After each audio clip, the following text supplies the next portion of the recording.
Looking forward to getting to know you, Aaron. Thank you. This is a great honor. I've heard great things about you. So, well, don't get too excited, but I appreciate the invitation to be here with you today. Good morning, everybody.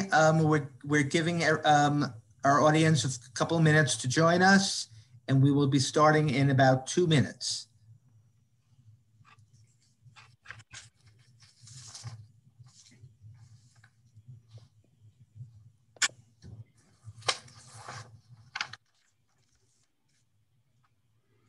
So Dale, where are you actually situated right now?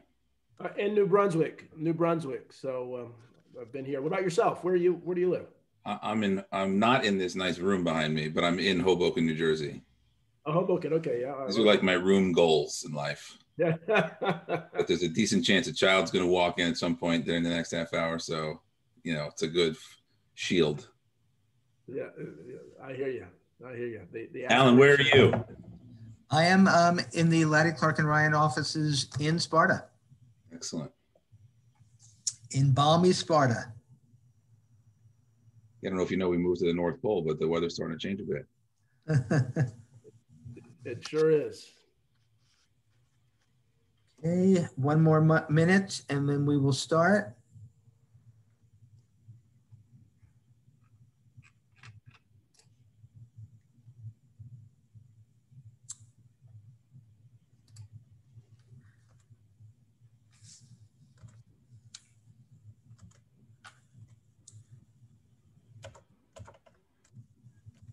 Dale, I noticed a similar image in your LinkedIn as is over your shoulder. What's the significance there for you? Well, I was, and my parents lived in Asbury Park, and I was sitting there one July 4th, and I saw a woman painting this picture. And my 16-year-old daughter and I had a little bet and said, I bet that's $1,000. And she said, no, it's probably less expensive. I went up, it was $200.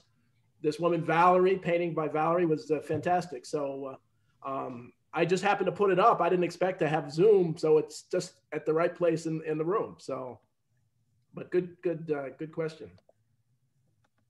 Okay, I think it's time to get started. Good morning, everyone. My name is Alan Levine. I'm the Director of Marketing at Laddey, Clark, and Ryan, a law firm here in Sparta and Morristown, New Jersey. We welcome you to our Innovation Forum. The forum is being presented by our four sponsors, Laddey, Clark, and Ryan, the DAC Group, Nisivoccia, and Fairleigh Dickinson University's Rothman Institute of Innovation and Entrepreneurship. The program today we will start with an interview with Aaron Price of the TechUnited New Jersey.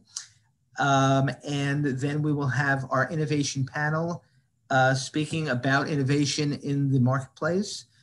So we do want to encourage everyone to feel free to use the chat function to ask questions throughout the program. We will take the questions at the appropriate times, but feel free to put in questions as the mood strikes you. I'd like to get the program started by introducing you to Dr. Dale Caldwell.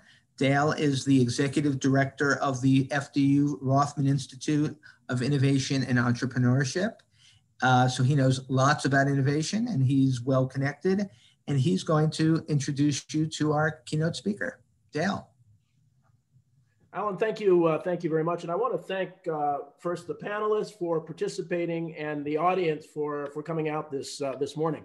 I have the honor of really getting to know Aaron Price, and Aaron is the president and CEO of TechUnited New Jersey, which provides business development, education, networking, and recognition opportunities, as well as advocacy for the state and region's tech, life science, and tech-related companies.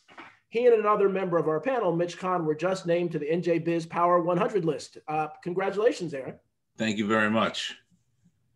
Well, you have become somewhat of a tech celebrity. You're very humble, and that's what we love about you, but you've become a tech celebrity. So I always like to hear the origin stories. I wrote this book on influence, the world products of our influence.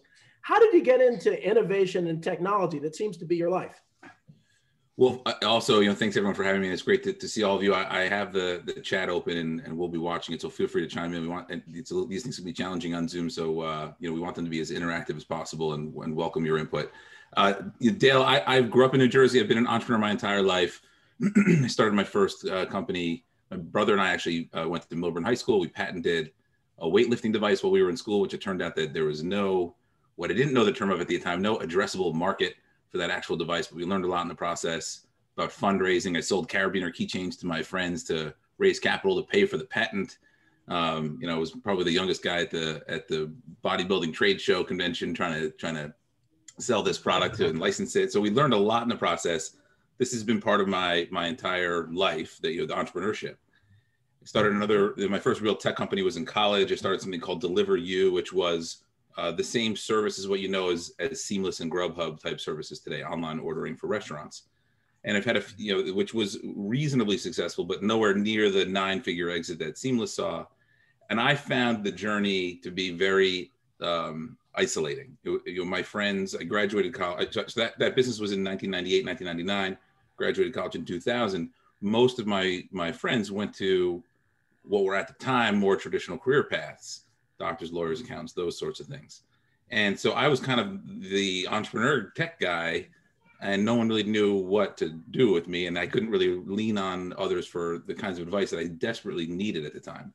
And so I started I'm skipping some years here and there, but it led to the creation of the New Jersey Tech Meetup, where I was surrounded. I started in hopes to surround myself with other entrepreneurs to help one another based on my own experience of having made lots of mistakes, which is the game in entrepreneurship. Excuse me.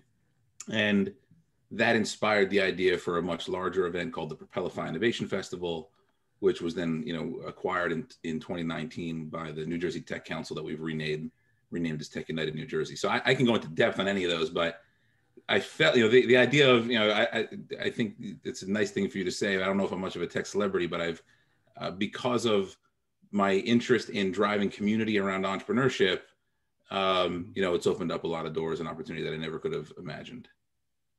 Well, that's one of the things you and I are somewhat evangelical about entrepreneurship as the answer to so many different things.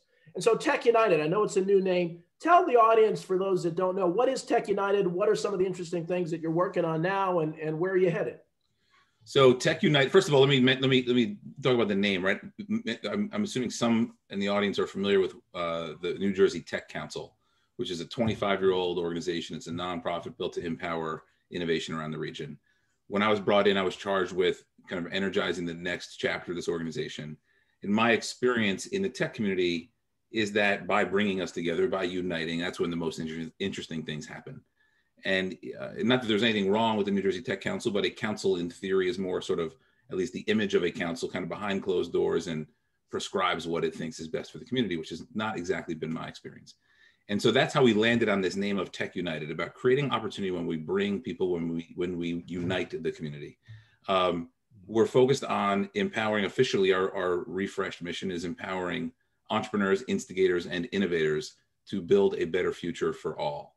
And so the way that materializes is through a variety of small events and large, some advocacy on policy we think is important. This year in particular, although it's something we were doing before the pandemic, but we've leaned heavily into creating content and obviously digital experiences. But we're successful if we are accelerating the growth of companies, small and big. And so when a good example of that is we've got a great collaboration with PSEG, where last year we ran a startup competition. We're soon to announce the next version of this, where we were accelerating opportunity inside the doors of PSEG. Typically, it's a large organization. They tend to be hard to figure out how to navigate. Our relationship is, very senior, in some cases even with Ralph Izzo, the CEO, where they're looking at how innovation drives the future of their business. TechUnited can serve the role as to solicit input from the community and get startups in the door much more quickly. And in this case last year, gave out a $50,000 startup prize, which we'll be doing again. And so that, for me, that's a great example of the kinds of work I think is really important for us. Creating real opportunity for early stage companies. It's also leaning into some of the strengths I see in the region, and we can talk more about this, but we talked when we were getting started. I'm in Hoboken. I'm used to being in the shadow of New York City, and I want to make sure that we can stand out on our strengths. And as an entrepreneur, I think about how do we differentiate in general. So to me, the region is, think about what are the strengths. And so clean tech has emerged, I believe, as one of those strengths. We've got some programming in health and life sciences, as you talked about in your intro. And connected cities and the future of smart cities in partnership with Verizon. So, we're looking at how do we stand out, raise awareness in the community, and create a unique, what I like to say is an unfair advantage for those in our community. Wonderful. What are some of the challenges that New Jersey tech businesses have, and what are you working on to try to help them grow and be successful? I mean, that could be the whole discussion, but I think the number one thing that I see is, I get this question all the time: what's going on in New Jersey? What's even happening there? You know, the way the New York City market in particular is significantly more mature. And so that's driven a lot of awareness of what's going on. There's quite a bit more capital. There's a lot more connectivity in the community in general, meaning investors making intro to other investors and to other corporates and to hires. That is, I think we're in a more immature state of that right now. And I think that starts with driving awareness of the amazing talent we have around this state. And how do we make sure that we shine a light on both those individuals and those corporations so that we can create that kind of awareness. I think a good example of that is Google has 12,000 employees in their New York City headquarters. 25% of those people right now, or I'm sorry, 25% of those folks live in New Jersey and are now working out of New Jersey, which in effect has given Google a significant, 3,000 person headquarters. And so, I think there's a unique opportunity for New Jersey in general, but especially now to make sure that we're building relationships with those folks, obviously not just at Google, but that's an example, but to point out that there's so much opportunity here. There's so much great talent here. There are a lot of investors here that are going to the New York market that are interested in saying, in investing more in their backyard here. And so a big part of our mission is to make sure that we're finding those folks and driving awareness around that community. Wonderful. I had an opportunity, and I don't know if you know, that I started something called Entrepreneur Zones. We got it in the state legislation, and I'm chairing this working group with the NJEDA and Tim Sullivan. And the whole focus is to really focus on underserved urban areas and really use technology, but also traditional businesses and so on, and to really create jobs and build a community. So obviously I'm passionate about that, but I was on a panel with you and I was really pleasantly surprised about how passionate you are about technology and underserved communities. Could you talk some more about that? To me, it's funny that I've become a champion of the New Jersey region, because to me, what I like about technology is that it democratizes opportunity. At least it has for me, right? And I think this gets to your question. In fact, it doesn't matter so much where your geography is. I think that's part of the beauty of these things, especially when we're talking about internet technology in particular. And that's what I'm referencing here, where you can kind of be anywhere and build something incredible. Obviously, there's a huge concentration in some geographies, but it's actually not necessary for a lot of these things to work. It's necessary because of the life cycle of these organizations needing talent and capital. For the technology to work, it's a little bit different.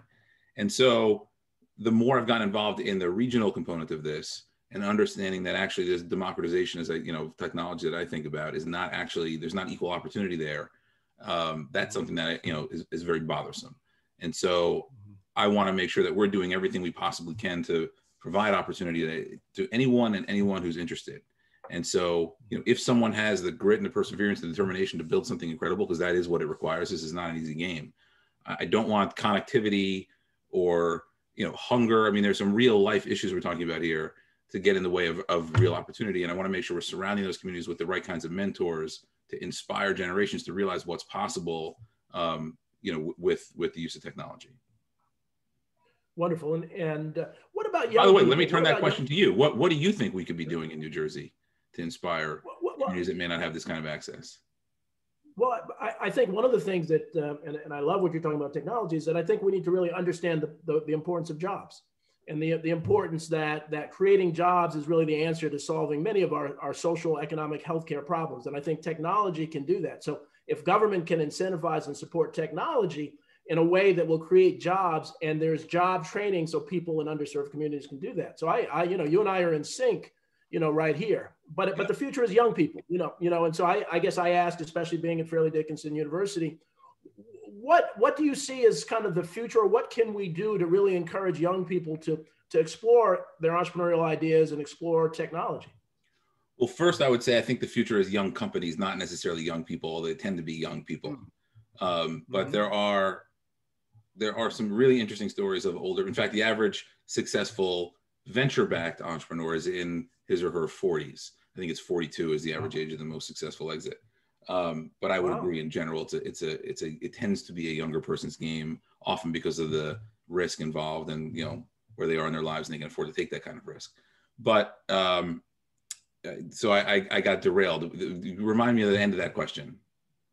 Yeah, well, just young people. Where, you know, how do we really? Right. So I'm sorry. So I think there's this over celebritization of tech CEOs and tech companies in general, and people see these headlines. You know, I think GameStop stock is up again 100% today, of like kind of this get rich quick scheme, and that the internet technology is the fastest path to get there. And I think that's unfortunately a giant misconception, because the cost of entry is pretty low, but the cost, you know, the risk of failure is very, very high. And so I think the more that we can inspire young people, like there's this idea that if you don't have a seat at the table, you're on the menu.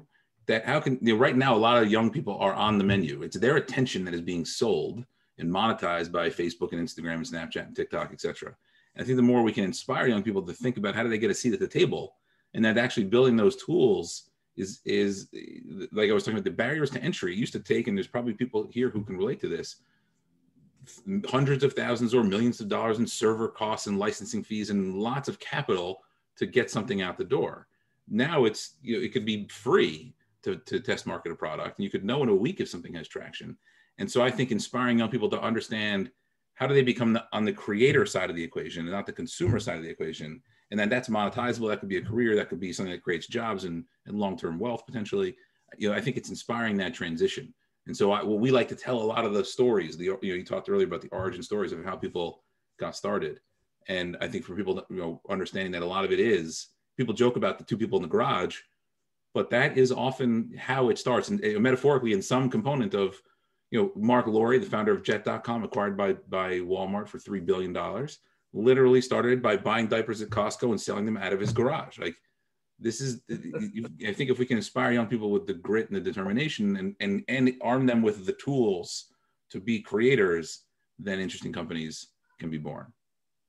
Well, one of the things, so I do a stream TV show called Family Business World, and we do a lot of work with family businesses and so on. And the mentality of that has been continuity, typically. You know, some of them are over 100 years old. They've been there forever. A lot of young people are coming up in the tech world and said, I don't care. I want to sell out as quickly as possible. So is that good in the long term? Is that bad? Tell me your thoughts, because that's in total contrast to historically what's happened with family business.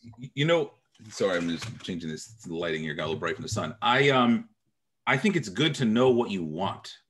So I think it has to start with, what lifestyle does this person or this family trying to create? And is it about, if they want to raise capital and sell for a 10x multiple and have a board that's going to be, you know, on their, you know, on them all the time, that's one path to go. And that could create, that's one outcome, and has a certain amount of requirements to go with it. And I think that if it's, I just want to have a nice lifestyle and not, you know, and have a lot more flexibility and have complete and total control of things, there's nothing wrong with that outcome either. But I think it's critically important that people think about what's the end game that they're after, and then pursue the path that gets them there. Because I think, again, it's like, I think with the celebritization of tech companies, people are thinking, well, I should go raise, you know, X $1 million and you know, my valuation jumps to Y, and I'm going to sell for a giant multiple of that in the future. That's often not the case. That certainly can be the case, but that is often not the case. And I talked earlier about this addressable market idea. We built a device. I used to be in much better shape. We built a device that allowed you to add resistance to your body when you're doing pull-ups and dips.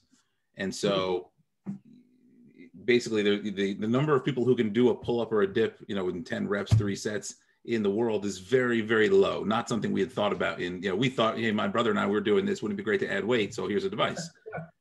And I think people, you know, when they think about raising capital, need to understand, like, how big does this opportunity get, and reverse engineer the capital requirements and the exit opportunities that exist in that industry to decide, and then match it with, do I want to be that person? Is this the career path that I want?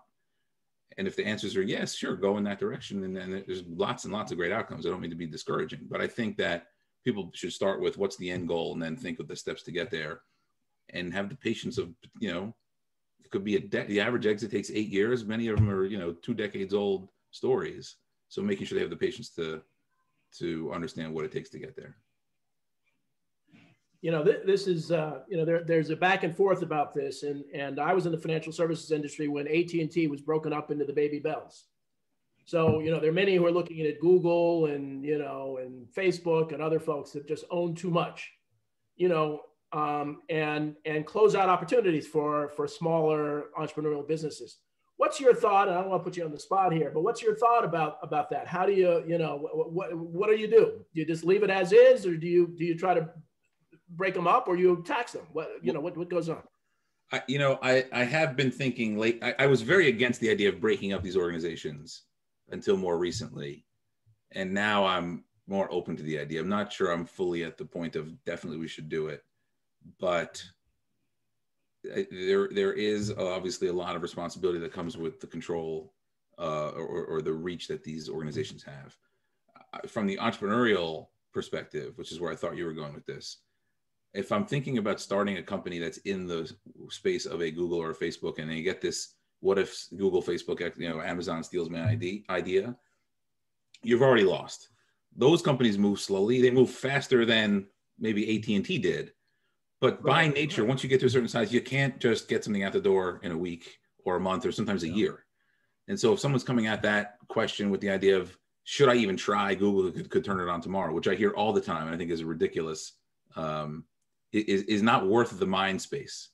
Don't let that be a barrier. But as far as breaking them up goes, first, when it comes to like specifically the more recent issue about free speech, that's not a free speech issue. Twitter's a private company. Facebook's a private company. They have the right to moderate what shows up on their channels. I think that's gotten conflated in the wrong direction, and I have no problem with that. Right. But as far as now that they're in somewhat of a public domain, and it doesn't make sense, like you talked about, breaking up, the AT&Ts of the world back. I think it's worth a conversation. I don't have a very strong point of view, but I have moved a bit on this in the last couple of months, just because there is so much power concentrated there. Well, one of the things, and I want your thoughts on this. So my dad knew in March with Dr. King, so I grew up around the civil rights movement, and have been working with some groups that are looking to do kind of what Facebook or other groups are doing for a particular community, for the Black community, for others. And so there's some who believe that, that what Facebook is doing, there's an opportunity to do that for targeted communities, because they're changing, they've gotten a little greedy about things and so on. What do you think about that as the next step to really begin to do that, to really focus some of the social media on communities? I think that this is where capitalism can plays out in an interesting way. I think that makes a ton of sense, right? And you have seen that in certain communities where people feel like the networks that they're on don't speak to them authentically, and they're going elsewhere. So Chief is a good example of that. It's a professional women's network. They happen to be venture backed. It's growing pretty rapidly, and it speaks more to to professional women who want to grow their career and have an ability to network. And I'm slightly a part of that community, and to me it looks a lot like LinkedIn, but it's very clear that women feel like this is a much more authentic place for them to grow their careers and to network with other women in a safe and authentic way. There's a guy who I posted about on LinkedIn yesterday who started a company called Community Connect back in 1996. His name is Ben Sun. His first company was Black Planet, or Community Connect ran Black Planet, Asian Ave, and Mi Gente. It seems like it's time to bring those back. But when I talk about the capitalism piece, like, the product has to be good, it has to resonate, they have to be authentic, it has to work. But from a societal perspective, it certainly seems to make sense. And I think that, again, if entrepreneurs think there's an opportunity, they think they can, build a better mousetrap that's more authentic to these communities, absolutely go for it. You do a lot of speaking, and you're obviously fantastic at it. And so you must get a lot of questions. What are some of the questions and answers that you have from the small business folks, the local business, the independent business folks? What advice would you give them? Unfortunately, this goes so quickly. We only have a few more minutes. But yeah, what advice would you give them? There's probably two things that stand out. One is that every company should think of themselves as a tech company, and every company, therefore, I believe, should think of themselves as a media brand. And what I mean by that is the pandemic, I think, shined a spotlight on this. If you were tech enabled as a local dry cleaner, you could stay in business, you can communicate with your customers, you could figure out ways to have contactless delivery, you could still take payment, things worked. If you were still a more traditional retailer, you really struggled to adapt to the needs of this current environment. And so I think that if there's a huge opportunity for a small, when we talk about like Main Street businesses, 30% of whom, by the way, have closed in the last during the pandemic. Those that can adapt technology very, very rapidly and leverage. So when I talk about the media piece, then leverage tools like Shopify and Instagram, like build a brand online. These things scale. So I remember as a younger entrepreneur thinking about, well, if you're Best Buy and you've got thousands of stores around the country, say, real estate is a very, very important part of your business model. There is only one bestbuy.com destination. That could have been one store in the middle of the country. That could have been like it is, thousands. But and I'm skipping some of the logistical need. But my point is, any of these local retailers, if they think about things differently, can add dramatic scale to their business. But they have to get the reach beyond just their local community, and they have to make sure that they're, the average sale takes 7 touch points. Social media is a fantastic way to make that happen. There's ways that lawyers, dry cleaners, bodegas can stand out by having a voice, by being recognized, by being in their community, leveraging tools, to take it full circle like Facebook to get hyper targeted to who's in their backyard. So I would say, like, embrace technology. If you don't see yourselves as a technology company, make sure you are technology powered, technology enabled, so that you build longevity for your business. I always say, there's a big difference between a small business owner and an entrepreneur. So often and now, and because of the pandemic, a lot of those small business owners have either become entrepreneurs or they've gone out of business. Yeah. Before we go, again, I know a little bit about Propelify. I haven't had a chance to go. The audience probably knows. Tell me what it is. How did you come up with it? And what's the future of Propelify? So Propelify, I mentioned earlier, I started the New Jersey Tech Meetup. I thought it would be, 20 people at a bar talking about, what they were working on. The first one was 150 people, and then they kind of kept, the next one was about that and standing room only, and they kind of kept growing. And it got to a point where I said, let's bring this community together at significant scale. Why are we going to South by Southwest in Austin? Why can't we do this in this market? And to be clear, it wasn't about New Jersey. It's still really not about New Jersey. And I'll talk about that in a moment. It was about how do we create something best in class that brings together, some of the best minds around. And so the event itself is, it's all about entrepreneurship and innovation. We have 2 stages of concurrent talks. We've had the governor and Gary Vaynerchuk and Ariana Huffington, Bobby Brown speak, and lots of others whose resumes are equally as impressive, but maybe you don't recognize the names as much. And startup exhibitors, drone racing. We did interviews on a Ferris wheel one year. So it's a really fun business conference, but it's a way to bring together entrepreneurs and innovators to do the same thing that TechUnited is aimed to do year round, which is to accelerate innovation and create opportunity. And so last year it was online. We expect it'll be online again this year. I was sort of more than pleasantly, sort of shockingly surprised at how well it went online. And regardless of the future, I expect we'll have a hybrid event for the long term. And so the goal is to bring together the community to create opportunity. When I talk about the New Jersey piece, to me, the opportunity that happens, or the byproduct of this event, and I would say, I think this should happen with all the companies around the region. I don't think we should be doing them because we're in New Jersey. I think the New Jersey region should benefit because we set a really high bar and push to do really great things. That was my goal with Propelify. Set a really high bar. Don't sell for mediocrity, which I see a lot in the market. And we got noticed, which was great. When is it this year? This year, it's changed to a 5-day event from what was a single-day event held on Peoria and Hoboken. It's October 4th through 9th. Okay, October 4th through 9th. Great. Well, I will definitely be there. So really, we're almost at the time for just a couple more questions. One, I'm at Fairleigh Dickinson. I went to Princeton undergrad. I got my doctorate from Seton Hall. So the universities in New Jersey are important, and there's an opportunity to tie into tech. How do you work with universities, or how can we work together more with the great stuff you're doing? Yeah, I appreciate that. And I agree with you. I think when we talk about this talent piece, we're losing so many students to other markets when they get into the job market. And so we are working towards how do we make sure that there's connectivity between the graduating students and the companies that are hiring in this region, that there's inspiration. Like, again, when I talk about the maturity of the market, those who are interested in entrepreneurship, it's easier to plug into New York City. And so we're trying to create more of those mentorship and connection points for graduating students locally. it tends to be when you find some people, in your backyard, you stay in that region because they help you, you build your business, they help you grow. You feel like you have a little bit of a tribe. And so I think the more we can leverage the TechUnited community, connect them with the organization or the universities in particular around the state, the better. We have some things unfolding there. I'll follow up with you to talk about how we can get Fairleigh Dickinson more involved, but this is something we think a lot about, and how do we make sure that there's opportunity for students and that they feel like they can connect into this community. And I think it's very, very important. I had the opportunity last night actually to interview Ralph Sampson, the NBA Hall of Famer, and just a great guy, but really a brilliant guy doing some stuff really focused on entrepreneurship. So I'm asking you the same question I asked him. So you've done amazing things. You've become a legend in many ways. So what is your legacy as you look back? And I often ask people, when you're 90 and you're looking back, you've done a lot already. Aaron, what legacy do you want to leave for the world doing technology and other things? Well, first, you're much too nice to me, but I appreciate it. So we should hang out more often. The first, I would say my family is the most important thing to me. And if I raise, I have 2 daughters, and if they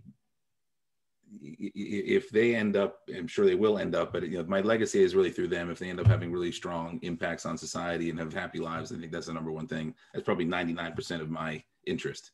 But when it comes to these sorts of things, I landed in this seat by accident, right? I'm an entrepreneur. I saw some opportunity. I wanted to build a little community. It grew and grew and grew.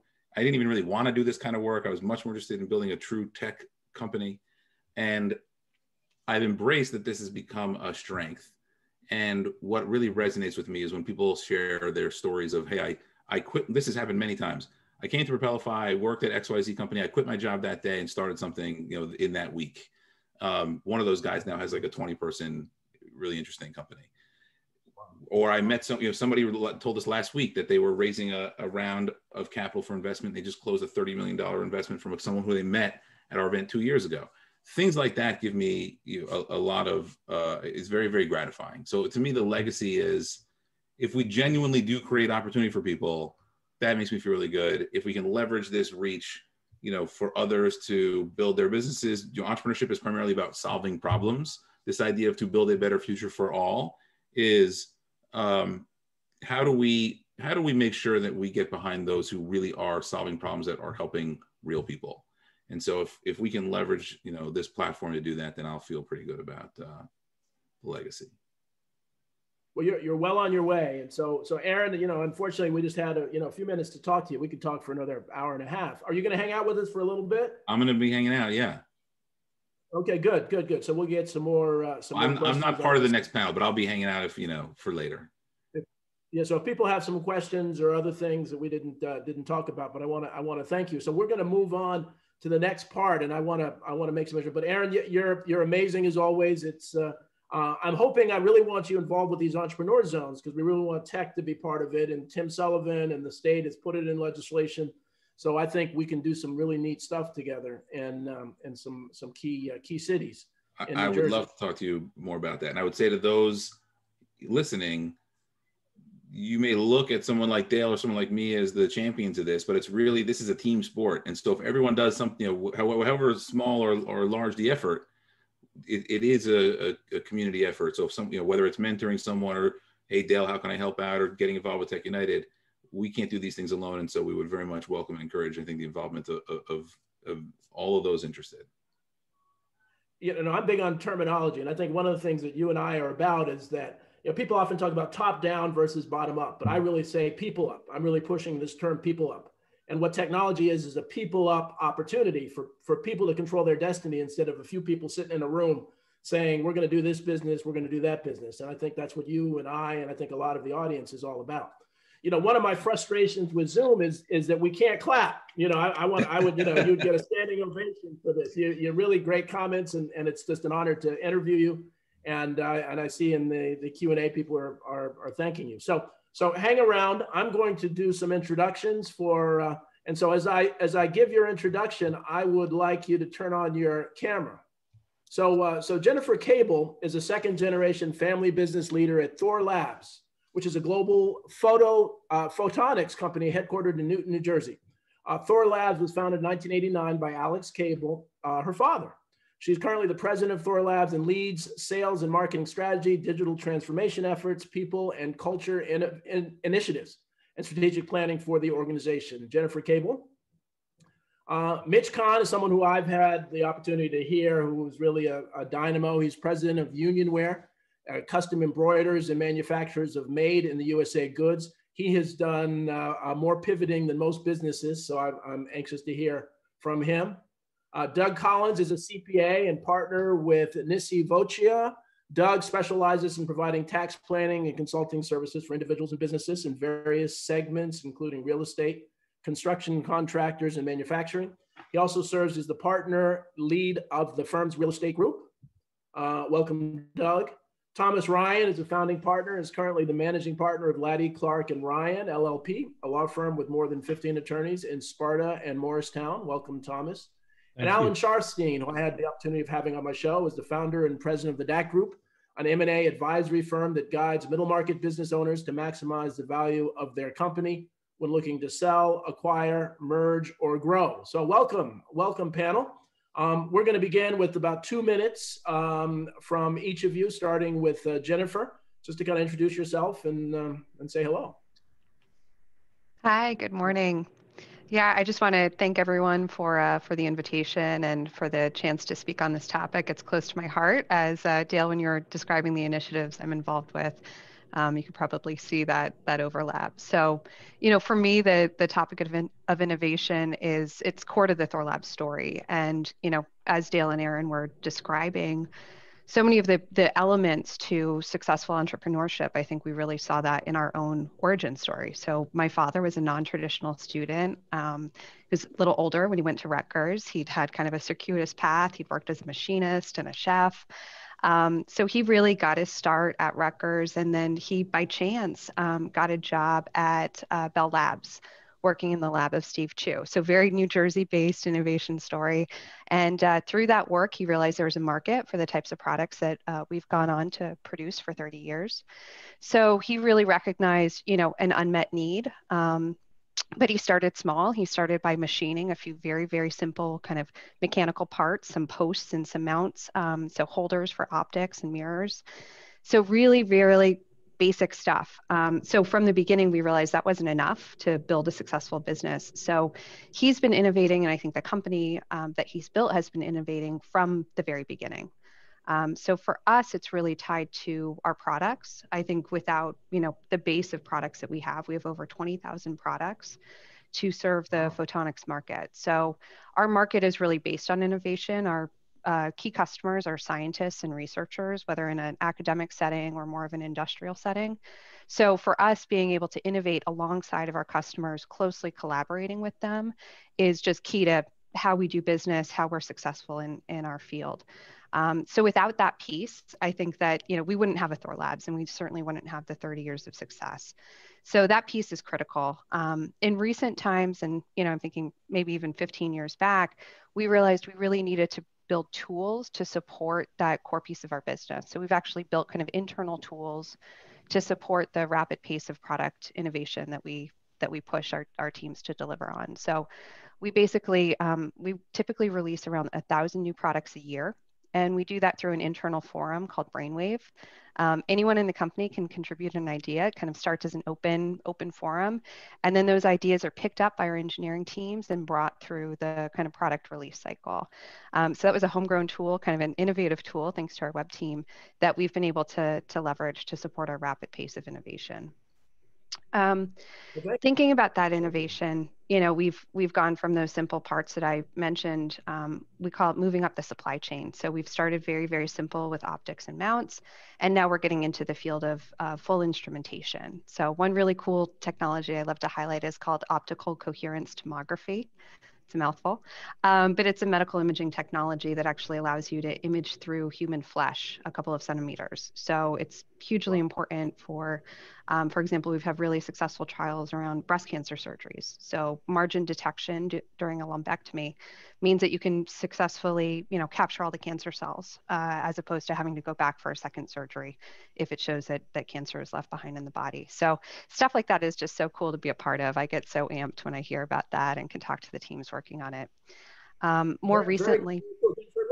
save some of that because we're just going to Yeah. go around. Okay. Oh, sure. I'm sorry. I was launching into my innovation response. No. Yeah, we're going to get to that. So, Sure. but what I want to have you on the Family Business World show, and so Yeah, and absolutely. really, it's just a couple minutes. Mitch, if you could say a little bit about your business. Sure. So at Unionwear, we manufacture from scratch 100% made in USA baseball hats, backpacks, messenger bags, portfolios, and binders. We have 175 union sewers in Newark.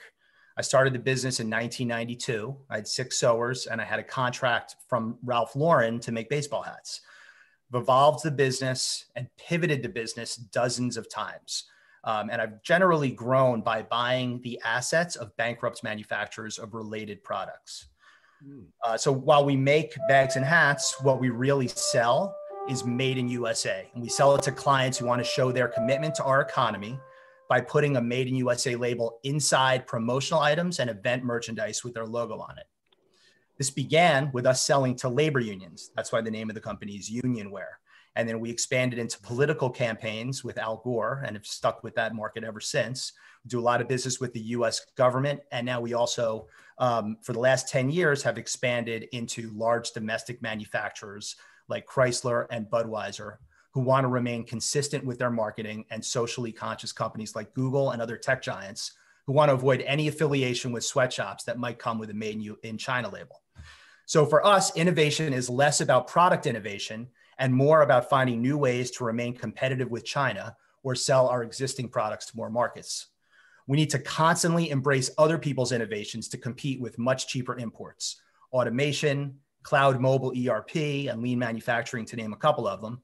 And the homegrown innovation that has the biggest impact has been our website, which looks like a traditional web store carrying tens of thousands of items in inventory, but is really a complicated collection of interconnected technologies that show users virtual prototypes, which we may not even have the raw materials for in inventory. And when they're ordered, we manufacture them on demand very quickly. So we were looking forward to 2020 for years. It was absolutely guaranteed to be a monster year for us. And I know you're going to be talking about pivoting in a little bit, so I will keep everyone in suspense on that. Yeah, exactly. And you have a great pivot story. Thanks, Mitch. Doug. Good morning, everybody. Just wanted to tell you a little bit about Nisivoccia LLP. We are a full-service CPA firm and with 16 partners and about 100 staff members. And in our role, right, as a innovation is twofold. So we have an innovation for our own staff, our own service, our own processes, and then we're there to assist our clients. Our clients are in multiple different areas of business and nonprofits and different industries along those lines. So our staff is constantly innovating within ourselves, and communication being a key. Even before the pandemic, right, is, communication efficiencies, trying to get, products and services out better and quicker. And obviously once the pandemic hit, and I know we'll talk about that a little bit later, is you had to adjust rather quickly and to the same process. So, so it's a ever changing, I think for the last, I've been in this business now for 28 years, and it's changed drastically in all those years of innovation, where you used to have green bar paper, and used to use colored pencils and different 13 columns, we used to call it. So, and now we're such a digital platform for our own business, as well as our clients are moving in that same direction. So we all have to grow together and innovate and change as things move on. So that's pretty much the basis of what we work with. Well, thank you, Doug and Thomas.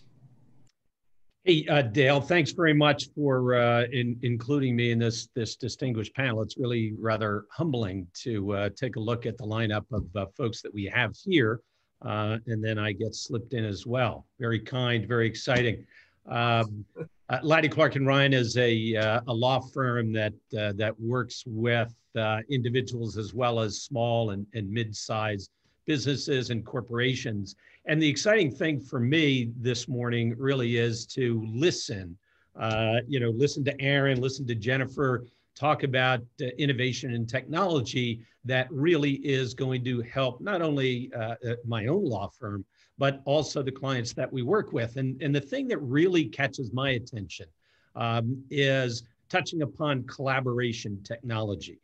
Because if we take a look at where we are right now, right now in this time, it's a need for collaboration. It's a need for working together, because we've shifted, of course, from a physical office where everybody's in the same place working together, and now we've moved to a more remote workplace. I'm really interested to learn more from Jennifer about brainwave, because that's exactly what I'm talking about.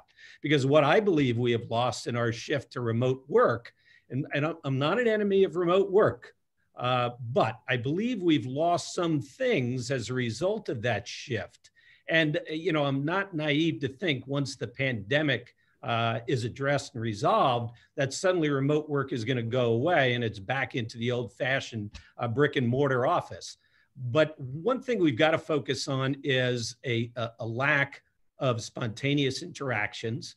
We've got to look at number two, fostering a cohesive company culture. How are we going to do that with the shift toward more remote workplaces? Integrating new team members into our culture. That's one of the challenges we've had over the past year in terms of bringing on young members of our team and really introducing them to our culture and getting them involved in our culture. And then number four is not just a marketing premise, but the sharing of ideas through opportunities enabled by proximity. In other words, going to the water cooler. Just having lunch in a common lunchroom and having some spontaneous discussions that lead to great ideas. I mean, the accelerated adoption and embracing of a remote workplace will continue, as I indicated, even after the coronavirus pandemic ends. But as a result, innovation and technology really need to meet the unique challenge that this moment is presenting to us, and we've got to answer those questions that I was touching upon. How can we harness technology and innovation to bring people together?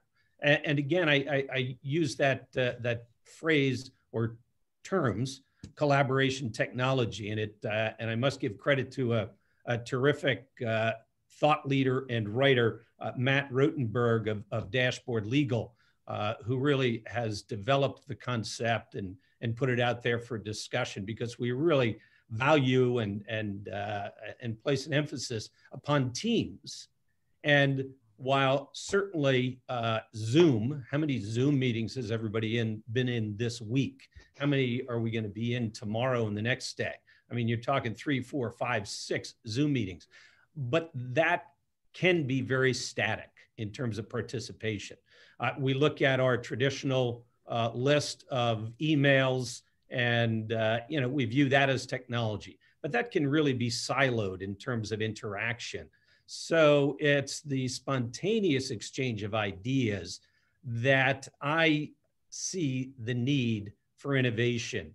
And I hear that need from our clients. And so therefore I look forward to hearing more about brainwave and other platforms that are going to cultivate the interaction and that team approach.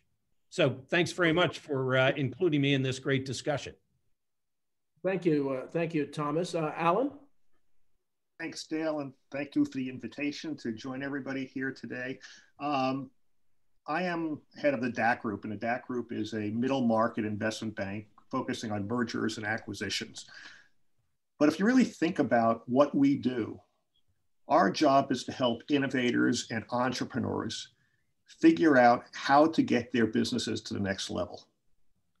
People come up with great ideas. And, if you think about New Jersey has been one of the most innovative states around, going back to days of Thomas Edison, and if we take a look at New Jersey in terms of the number of entrepreneurial businesses that are located here, there are very few places where you can see the same level of concentration of these entrepreneurial businesses as exists right here in our backyard.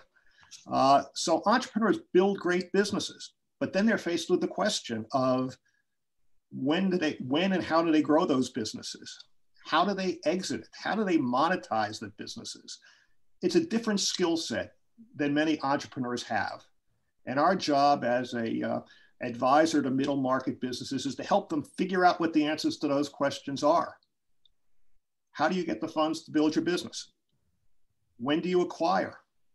You know, when is it the time to leave? I think one of the best quotes that I've heard about timing of exits. Someone once asked Commodore Vanderbilt how he made all his money, and he said, "I made it by selling every one of my businesses too early."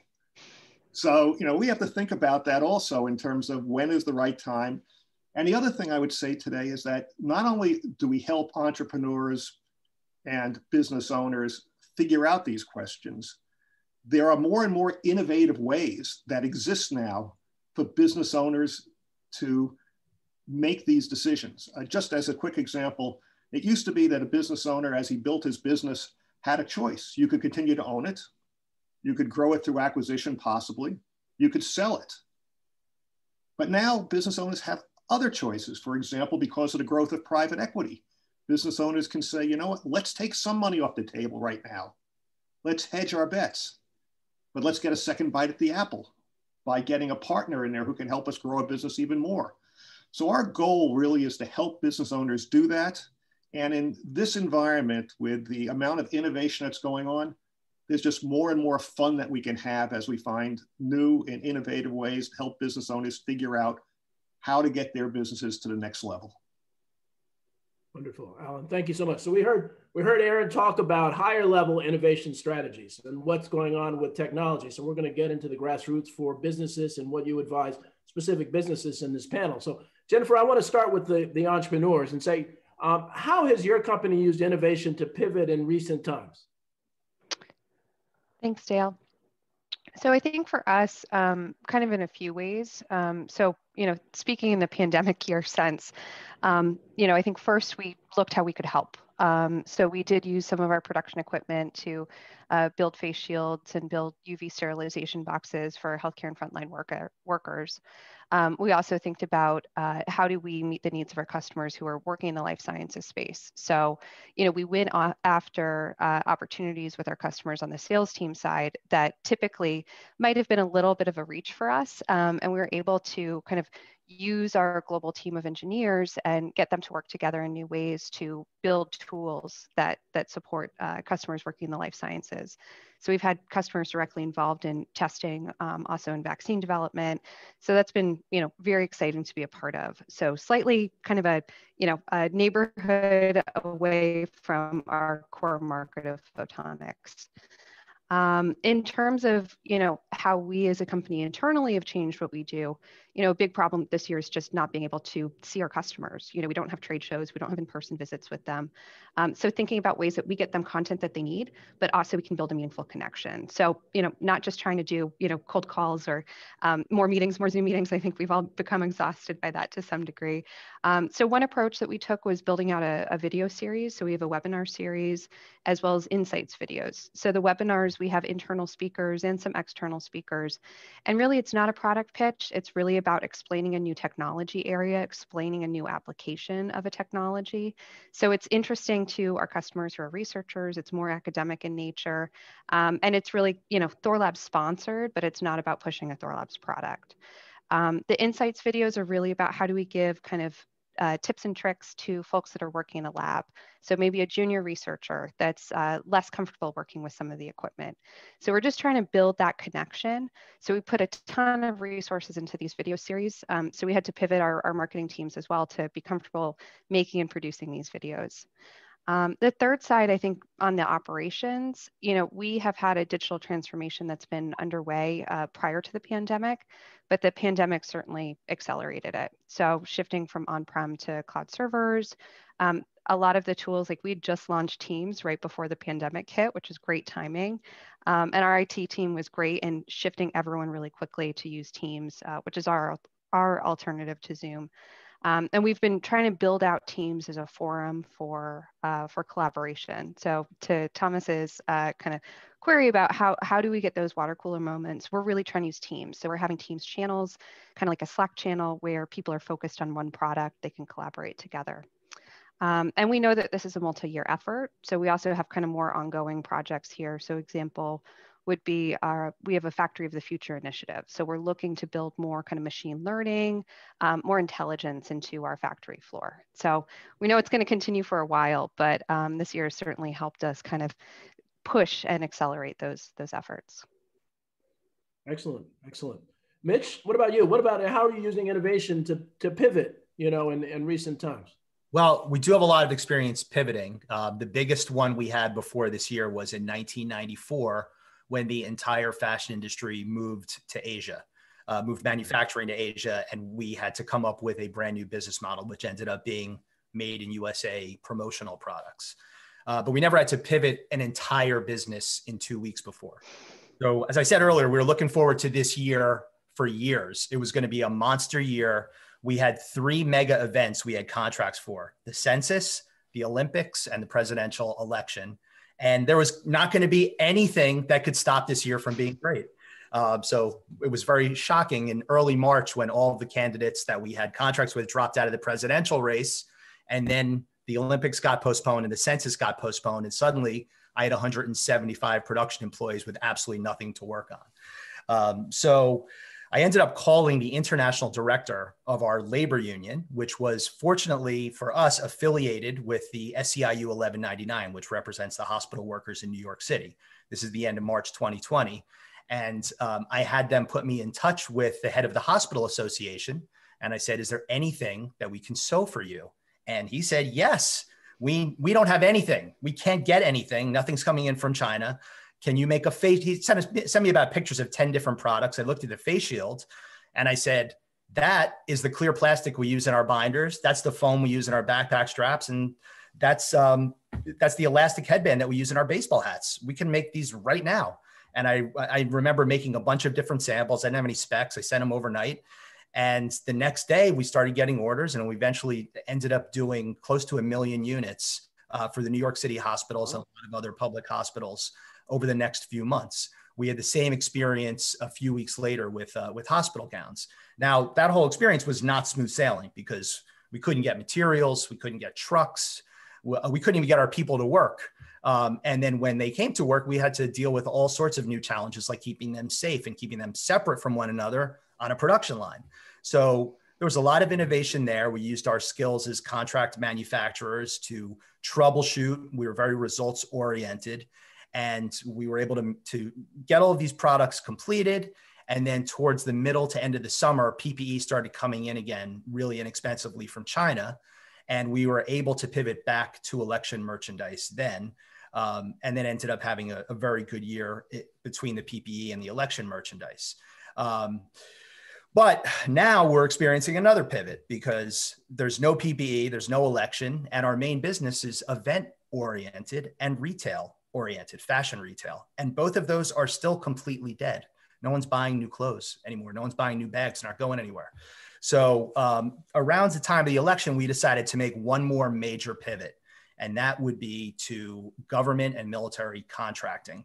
We have experience as a subcontractor for the military, but we had not been a prime contractor for the military. So I ended up hiring very seasoned professionals away from companies that were going through Chapter 11. A lot of the bigger fashion companies had military arms. They did like Brooks Brothers did military, the uniforms, dress uniforms for military. So I hired their director of military sales and hired a sourcing professional, and then spent hundreds of hours working on compliance, security clearance, documenting safety and quality procedures, and launched our initiative to really expand our government business. And at this point, I am very confident in the future. I'm confident that this government business is going to carry us through this year, that the economy will rebound, and I am investing heavily in scaling our business, because when the economy rebounds, we feel like we'll be a much larger business. Wonderful. Well, that's great. We're hearing real, we heard a higher level innovation. We're hearing it from the ground. Now I want to talk to the experts. And so, what innovative approaches are you seeing your clients use to pivot in recent times? I'll open it up to Doug, Tom, or Alan. Alan?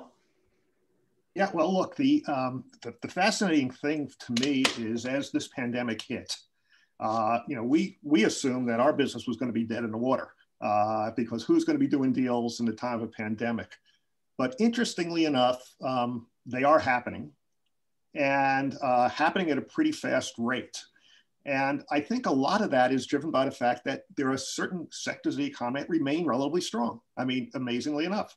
And why are they so strong? Well, it's probably because you have people like Jennifer and Mitch driving their companies to innovate and change. And as a result of that, what you're seeing is with the exception of certain sectors like hospitality and travel, where they have been totally devastated. What you're seeing is that deals are still getting done amazingly, but they're getting done with very different structures. And they're getting done in different ways. I mean, we just closed several deals where buyers and sellers never met each other in the same room in making a deal. Wow. that is totally transformational. I mean, that's incredible to me that these Zoom calls will allow people to do things like that, but they do. And people are figured out how to do this, how to make the deals, how to pivot the deal making so that they do that. And I'll just make one other comment, which is the other thing that we're seeing, which is amazing, is that, we probably in terms of pipeline have more deals going on now than ever. And some of it is because everything has remained strong throughout this whole pandemic from a financial standpoint, because so many companies have innovated. But what's also true is that many business owners are exhausted. I mean, this has been a grueling time, even for companies that do really good things. It's just been tiring. And so there is just an emotional drain on so many entrepreneurs that are causing them to just make a different decision than maybe they would have made had they not had to live through the last 12 months. Great. Tom, you have your mic off. Yep. Yeah, Dale, I was just going to make the startling confession that law firms are just not known for innovation and flexibility. Essentially, our work is built upon precedent and past practice. But 12 months ago,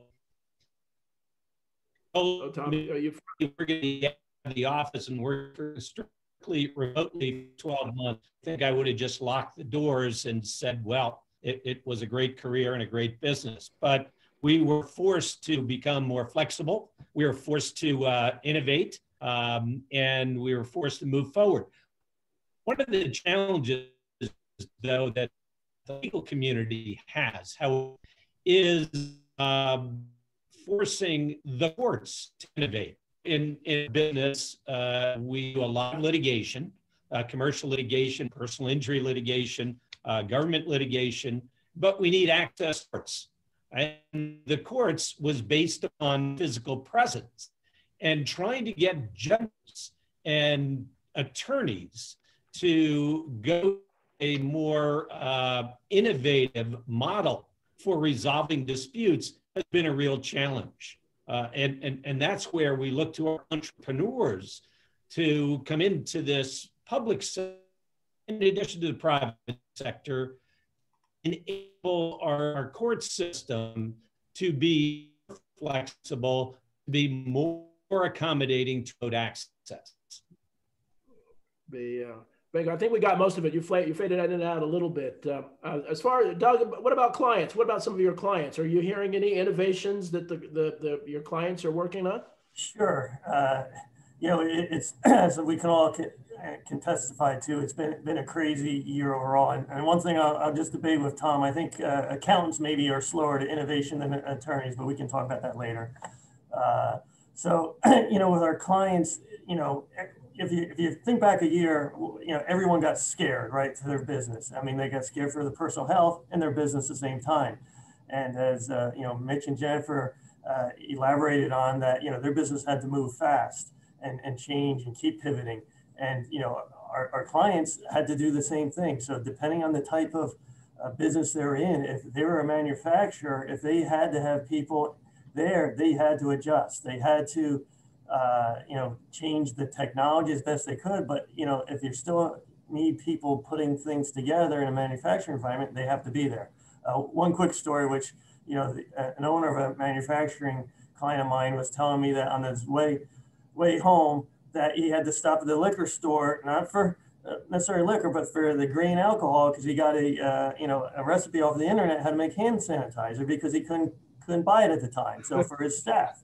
So here's the owner of the company, with the internet recipe doing that, and other owners of companies, they were actually at night with their family making cloth face masks, right? Because you couldn't get it a year ago. Now that's since it's all changes mentioned now, there's plenty of that, but they were pivoting and elaborating their just to get the work done in that environment.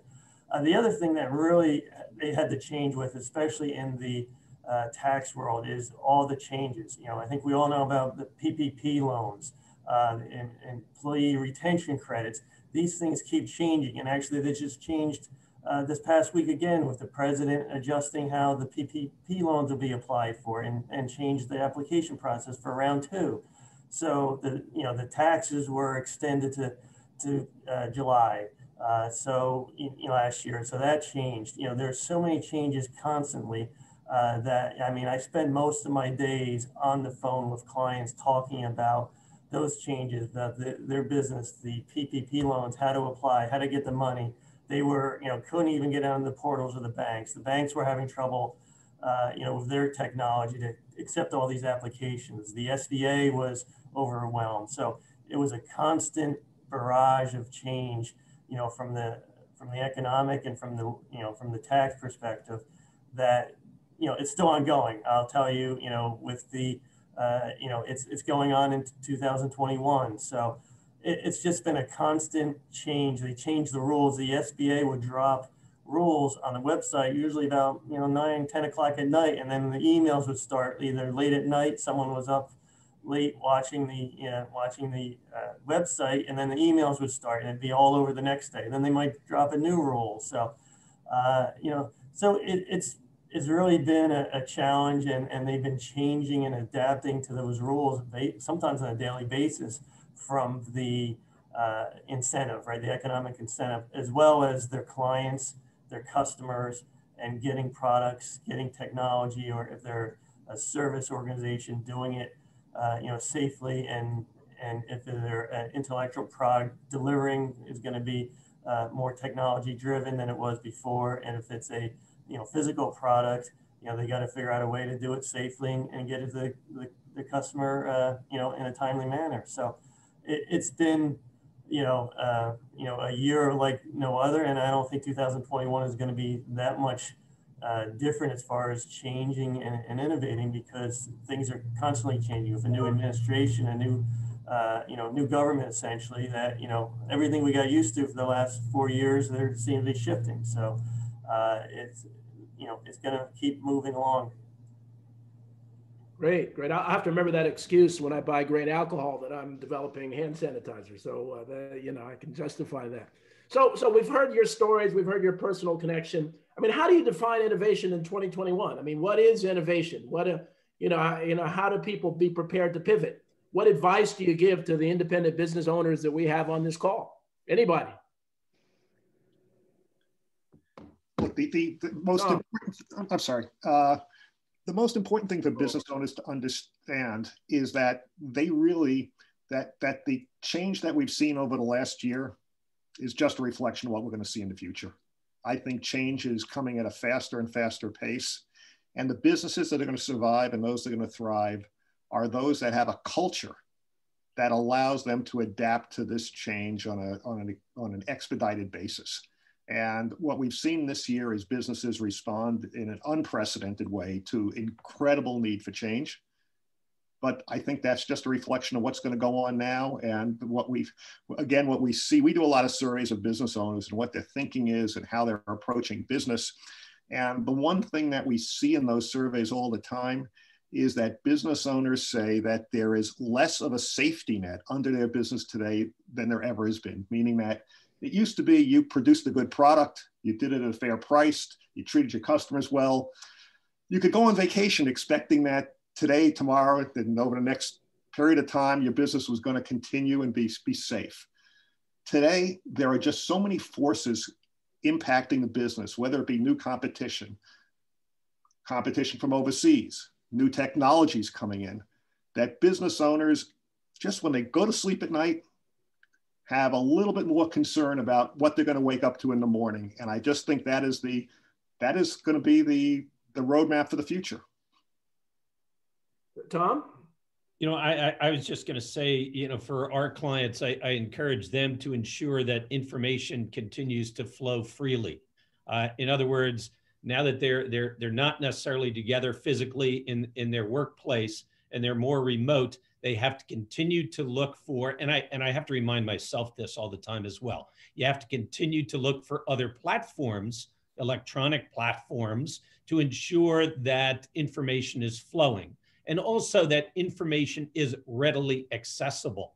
So, you know, again, I think there has to be that that free-flowing workspace, that digital workspace that your employees need to have access to, where they can access each other, but simultaneously they can easily access the information they need. That's certainly true of a law firm. And I really think that's true of any workplace where there needs to be interaction and people need to exchange ideas to create a better work product. So that's my theme, and that's my challenge, and that's the point of discussion that I have with our clients in terms of dealing with you know, this new normal. And with regard to opportunity, I think that innovation is about identifying bottlenecks, anticipating bottlenecks in the economy. The economy changed dramatically several times, and it's going to change again.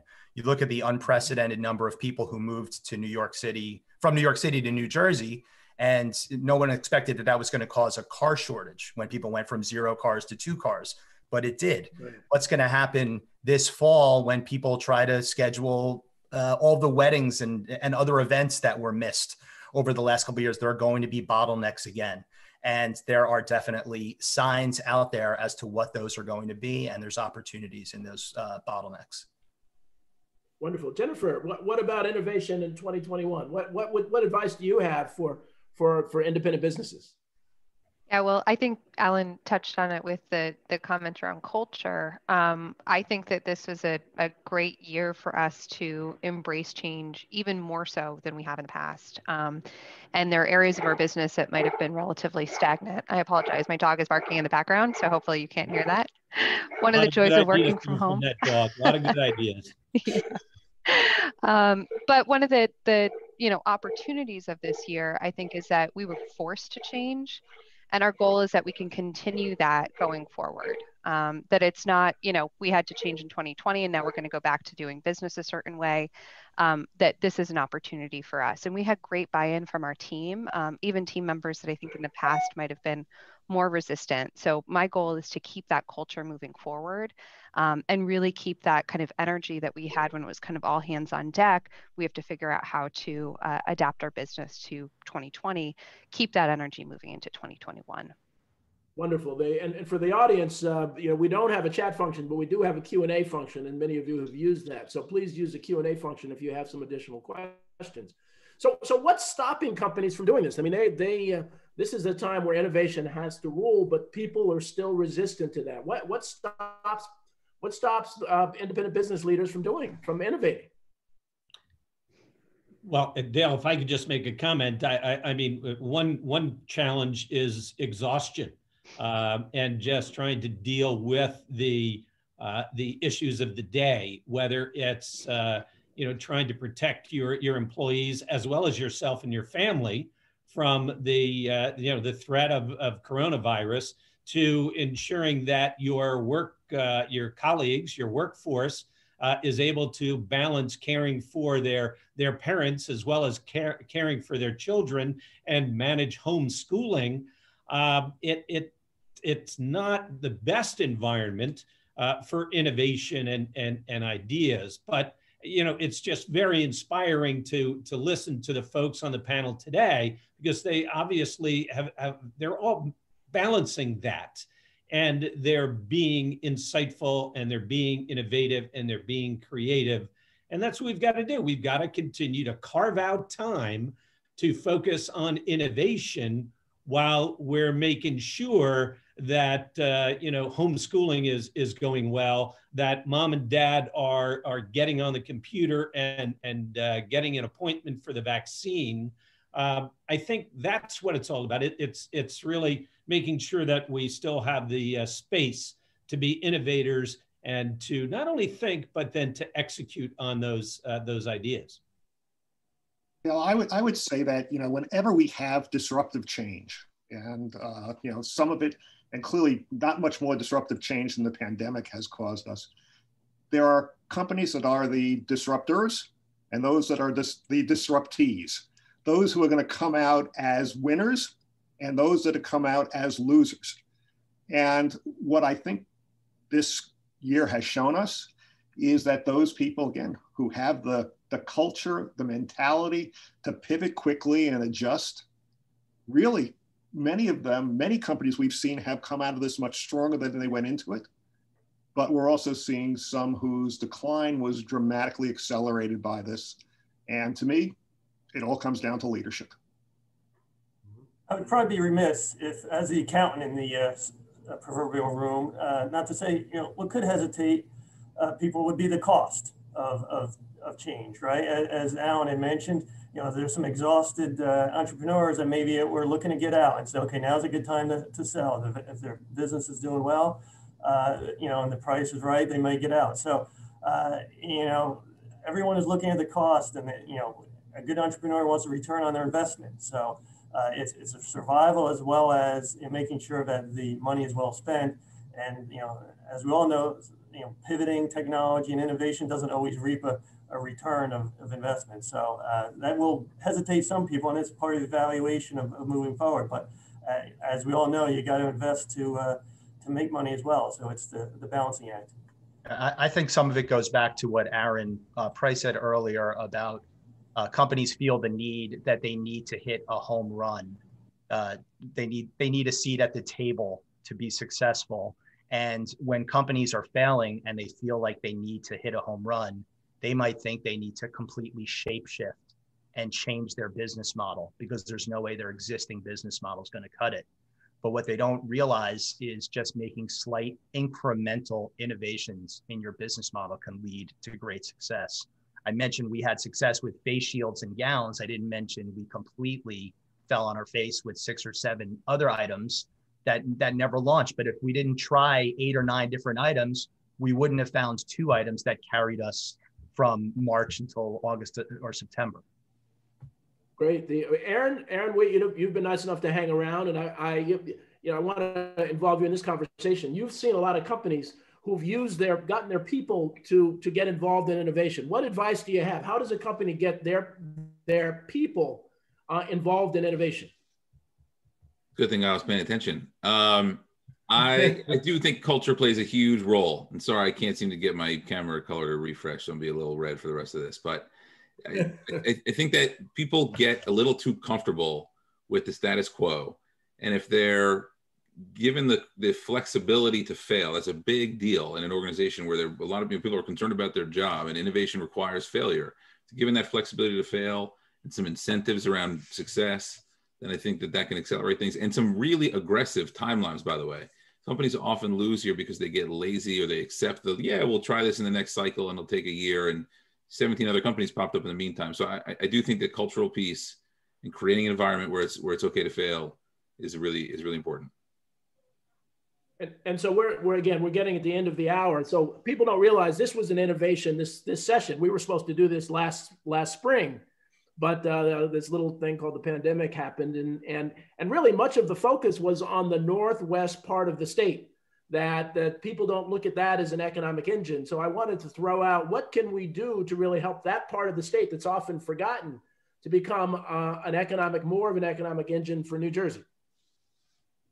Well, I can speak a moment about what we're doing at Thorlabs. So, we're in Newton. I don't know how many folks are familiar with our area, but almost a kind of post-industrial town in some ways. We had a lot of manufacturing maybe 100 years ago. And, other than Thorlabs, not a ton of manufacturing remains. So we do have sometimes issues recruiting talent on the kind of engineering manufacturing side. So what we've looked to do, and this is actually a problem across the country, especially with optics technicians specifically. So we've partnered with SCCC. We've kind of modeled it on Monroe Community College up in the Rochester area to build out an optics technician program. So we're kind of training our own source of skilled technicians. So I think, for us, that's one of the areas, and we're hoping that folks that grew up in the area, live in the area, maybe looking for a second career, they're more incentivized to stay. So that's kind of our big focus, is building out the talent pool here in Newton. We also have a machine tools program with SCCC. So, that's one way. Wow, that's great.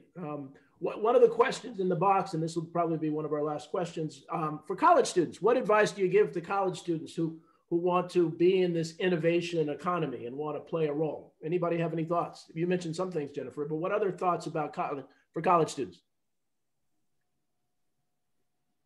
Well, I just have to say, I did not think I would be in this position when I graduated from college over 10 years ago now. I did not intend to return to the family business. So I would say to a recent graduate, be open to your career being kind of circuitous and taking opportunities as they arise. And I think, it's difficult to plan out a 10-year plan that nothing's going to go awry. I think as you've, maybe listened to us, there's a lot of pivoting involved in building a successful business. And I think that's true for building a successful career as well. Excellent. Aaron, you want to say I'd add on to that, Dale. I would say that having a .edu address opens a lot of doors. And so I would say network, send that. I've probably sent thousands of cold emails to people, and some percentage of those have responded. And that's how I've gotten some of these very impressive speakers to show up at our event. And so leverage that same kind of cold outreach mentality, be very to network digitally is what I'm getting at. And by sending an email from an EDU address, being concise with your ask and respectful of the person's time, you may send 1,000, but if you might send 10, if you get one response, then you're on your way. And I think you will, leverage LinkedIn, find some relevancy, comment on people's posts, be in their world, and then just try to network a bit so that as things come up, you have people you can ask for some advice. And I think if you're very pointed about how you ask for people's time, you'll be surprised how many people are willing to be helpful. I love that, Aaron. I just want to say there are a lot of people out there that do want to help young graduates. I know I myself, I try to answer those emails. I would add that if you see an opportunity that is going to require a lot of work and a lot of burden to accomplish, and you might not even be guaranteed that you get that opportunity, those are the opportunities to go after, because you're going to have a lot less competition for work that nobody wants to do. And tying that into failure, when I got my MBA at Wharton, and they gave us a book. They gave each of the graduates a book. It's How to Lose $100 Million is the name of the book. And so, so the whole idea was, failure is education. That's your real MBA. That's the Rhodes Scholarship, ROAD scholarship. And so I think students are, they hear so many of these stories of, oh, so-and-so sold their company for $1 billion. They don't hear the back end, the backstories. So we're almost at time. I'm going to turn it over to Joan in a minute or two. Any final word that anybody wants to say as we close out this innovation? It's been fantastic, this innovation panel. Any kind of light bulb? Tom? Dale, if I could just jump in to make one point. First of all, unfortunately, you mentioned the northwestern part of the state, and I've demonstrated at times that we're still a little bit behind on high-speed internet and broadband access. And we need to focus on that to ensure that the entire state has the infrastructure it needs to inspire innovation and to service innovation. But my real point is that I hope for young people coming into the workforce and post college have a broad vision. And it's not just to have a startup company that they eventually can sell and make a lot of money on and then ride off into the sunset. It's a vision, and Jennifer does not take enough credit for herself, for her father and her family for what they've done, because I'm very familiar with Thorlabs and the impact they have had upon the northwestern part of the state of New Jersey and Newton, New Jersey and Sussex County, because they indeed have given employment and opportunity that was just not foreseen in this area, but also they've changed the community and they've enriched the community in terms of mixed use development and just such creative and impactful strategies. So I would encourage people starting out and young people to have a broad vision, not just focused on financial success, but focus on the impact they can have on a community beyond their business that can really bring about change. So that's just my final thought. Thanks. Great stuff. Well, that's our final thought. Jennifer, Mitch, Doug, Alan, Tom, and Aaron, thank you all very, very much. This was really great. We could have gone on for another hour, but your brilliance has shown through. So thank you. Joan, I'll turn it over to you for the final word. Great. Thank you. Thank you, everybody. Innovation for 2021. So at this point in the program, we hope that your minds are churning on different strategies that you're going to pursue in your own businesses starting today. With that in mind, on behalf of today's sponsors, Laddey, Clark & Ryan, Nisivoccia, the Rothman Institute, and the DAC Group, we thank all of you for participating in this morning's event. Special thanks to you, the panelists, and Dale for moderating, sharing your thoughtful insights and your words of wisdom. Also, thank you to the attendees for taking time out of your day to listen and to learn about innovation. We wanted to let you know that you will all be receiving a recording of today's event. In addition, you will also have a survey, so if you could just take a few minutes and send us the survey back, it'll be helpful in preparing additional programs. And on behalf of the sponsors, once again, we encourage you to innovate your business practice, because that's what this year is all about.